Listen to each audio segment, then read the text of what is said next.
almost cannot believe, but it is the honor and privilege of my life to be able to say and to thank you and to thank all of our supporters and organizers and the people and our residents of the Bronx and Queens for electing me as your next Congresswoman.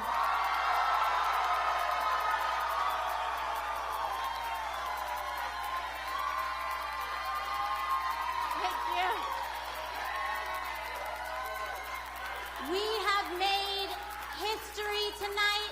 We have made history on multiple levels. We have elected the first campaign and the first member of Congress from this district to not accept any corporate lobbyist funds in a generation.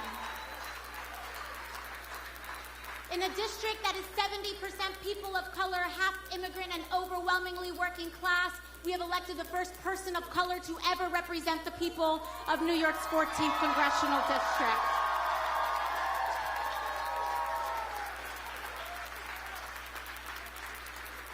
And lastly, it is a privilege and an honor to say that we have also elected the youngest woman in American history to serve in Congress.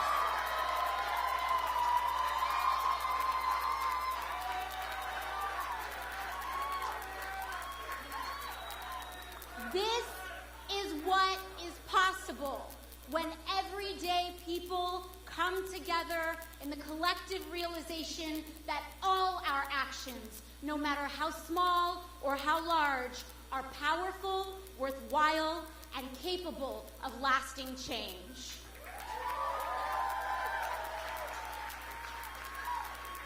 Words cannot express my gratitude to every organizer, every small dollar donor, every working parent and dreamer who helped make this movement happen. And that's exactly what this is. Not a campaign or an election day, but a movement, a larger movement for social, economic, and racial justice in the United States of America.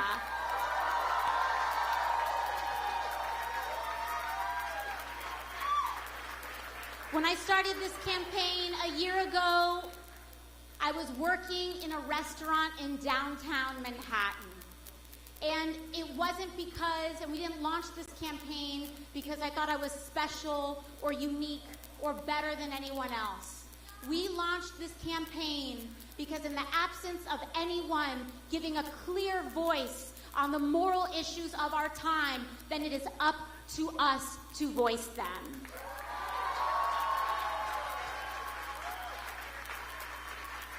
We launched this campaign because no one was clearly and authentically talking about issues like the corrupting role of money in politics, like the disturbing human rights violations being committed by ICE, by the fact that no one was giving voice to the idea and the notion that an entire generation is graduating with crippling loads of student loan debt, a ticking time bomb for our economy. No one was talking about these issues, and when no one talks about them, we have the duty to stand up for what is right.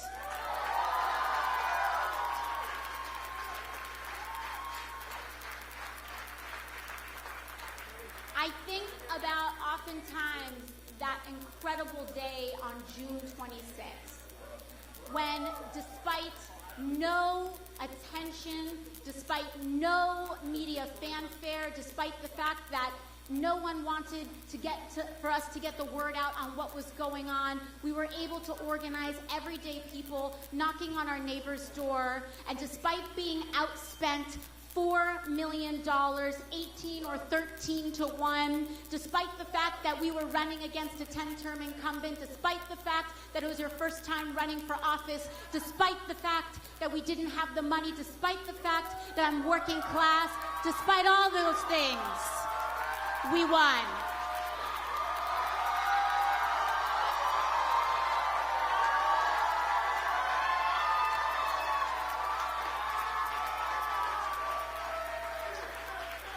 And I think, sí se puede.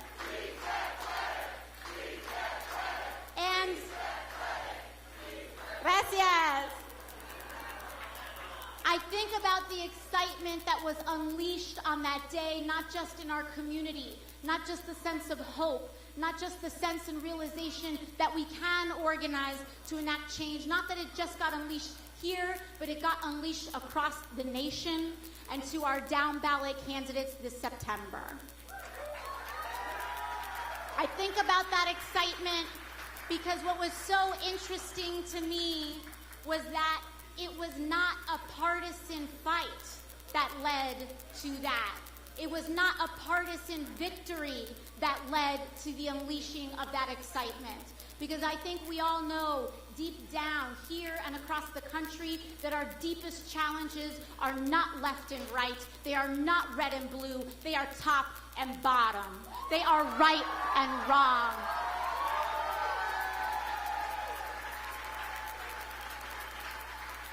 And that if we are going to turn this ship around as a country, it is not good enough to throw a rock at our neighbor's yard. We need to clean up our own house. That's what we got to do.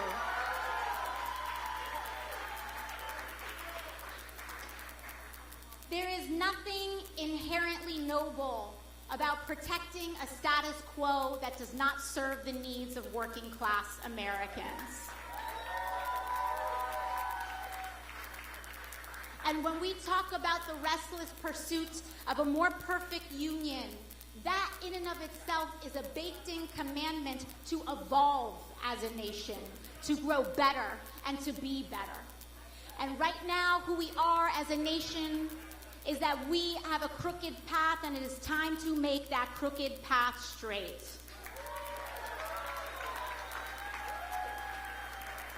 Right now, it is not good enough, and we cannot tolerate the fact that we are a nation that grows our jails faster than we grow our schools. That we are a nation that builds more empty homes than the people it houses. That we are a nation that fears others more than we welcome them. That we destruct more in conflict than we construct in peace. That we neglect more than we heal. We can do better, and we can be better, because a better world is possible.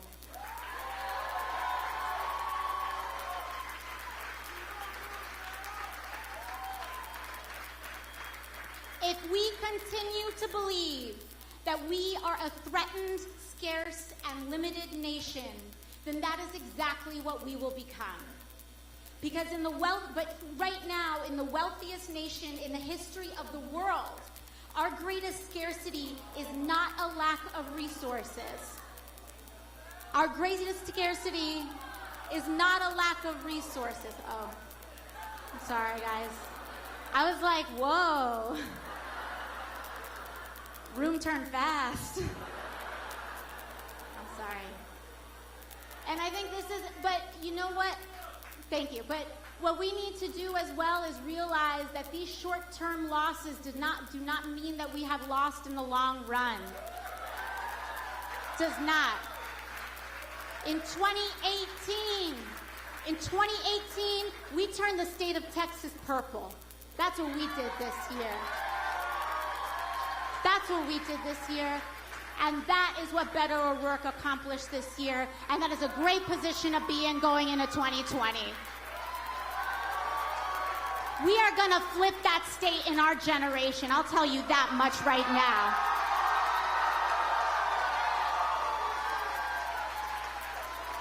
We will flip Texas. It is just a matter of time. We should never be scared. There is never any fight that is too big for us to pick. We proved that this year. We proved that this year. Because when we advocate and champion the causes of our neighbors and our economic dignity and come with innovative and ambitious plan for our future, there is no state beyond our grasp and no community beyond victory. We just need to keep at it. Because in the wealthiest nation in the history of the world, our greatest scarcity is not a lack of resources, but the absence of political courage and moral imagination.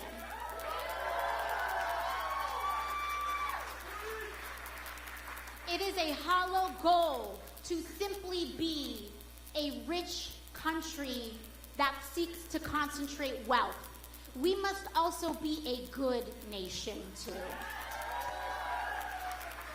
We must be a good nation that seeks to invest in and expand the potential of all human beings that live in our border.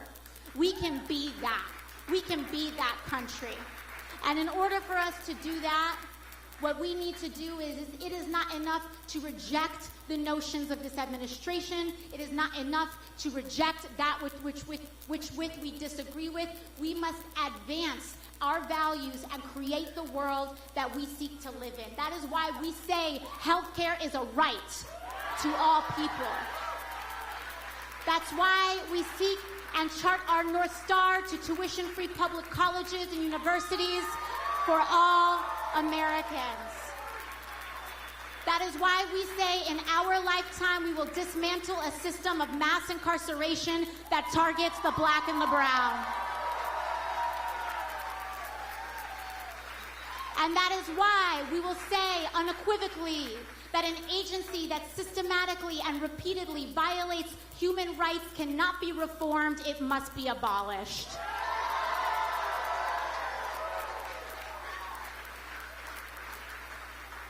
We can be confident that what we are standing up for is what is right. And we will never be ashamed for fighting for what is right. We will never be ashamed for losing in the short term or having a short-term loss in order to have a lifelong gain. We will never be ashamed of that. These struggles that we are taking on are generational. These struggles that we are taking on are long. These struggles will not be solved in 2 years or 4 years. It will take our whole lives. But this is the fight for our lives. This is the fight of our lives. And we need to put everything on the line. We need to make sure that we get to 100% renewable energy within 10 to 15 years. There is no question about it. And we don't ever want to have to look our grandchildren in the eye and say we did not fulfill our potential as a nation and our obligation to future generations because we were too scared. We cannot do that. Or because we couldn't figure out how to pay for it on day one. We will get there. When we chart our course, we will figure it out. That's how we got to the moon. That's how we electrified this nation. That's how we established Social Security. That's how we created Medicare. We have done these things. They will always call the ambitious naive. They will always call the ambitious uninformed and radical and marginalized because we are engaging in a change of the balance of power in this country. And there are no ifs, ands, or buts about it. We are fighting to put more power in the hands of everyday working Americans where it belongs. And I am so proud to stand shoulder to shoulder with you all in that fight, because today is a milestone, but it is really a beginning. It is truly a beginning. And in order for us to get there, and I believe that we can always get there faster than we can, faster than we think, we have to keep organizing. We cannot stop. Electoral politics is just a tool in a larger toolbox of this movement. And we accomplished something beautiful and great tonight, but we have to keep engaged in our activism, in our organizing, in our educating, because that is what it is going to take. But I believe that we will come out of this a better nation, because I know that when we look our grandchildren in the eye, we will say we established a single-payer healthcare system, we created tuition-free public colleges, and we saved this planet in order for them to live. Thank you very much. And I so look forward to being your next congresswoman. Thank you.